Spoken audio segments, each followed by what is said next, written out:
Ես փորձում եմ այդ մասով շատ հագիշտ ասեմ, որովհետև նախ ինչպես գիտեք, փաստաբանական թիմում են մեր Լիաննան, այդ մասը վստահ եմ ինքը շատ ավելի լավ ինձանից կպատասխանի, ուրեմն մեր փաստաբանական թիմով ներկա պահին քննարկումներ ենք անցկացնում կապված մեր հետագա գործողությունների հետ, հենց ունենանք վերջնական որոշում մեր քայլերի մասով, անպայման ձեզ տեղյակ կպահենք։ Ես ամենայն անգերցությամբ, քանի որ այնտեղ քրեակատարական հիմնարկում տեղեկատվությունը շատ ավելի ուշ եւ դժվար էր հասնում, ես որ իմացա մոտավորապես 15, չեմ սխալվում 14-15 ժամ դատավարությունից հետո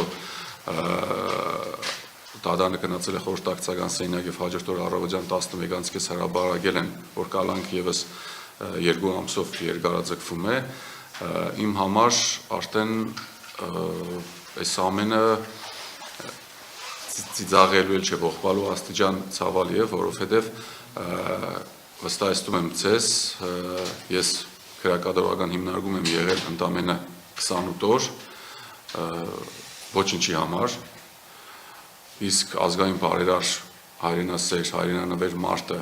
արդեն 5 ամսից ավելի է գտնվում է անազատության մեջ ու դեռ առնվազն, ինչպես հասկանում ենք, եւս 2 ամիս է լինելու է, հուսամ սա վերջին երկարացումն էր, այս ամենը իրոք խայդարակություն է, վստահ եմ նման բան աշխարհում հիմա երևի չասեմ շատ քիչ, հնարավոր ոչ մի իրավական է, նորմալ երկրում տեղի չի ունենում, ու այստեղ հարցը ինչի որ ես շեշտեցի ազգային բարերար Սամվել Կարապետյանը, Աբորոնի կալանքի տակ, այստեղ հարցենը թե լավ, վերջո, ինչի համար, ընդամենը մեր ձևով բառակապակցության համար անձին զրկես իր ընտանիքից, իր գործերից, դա խոսում եմ միայն իմ կարծիքով վախի մասին,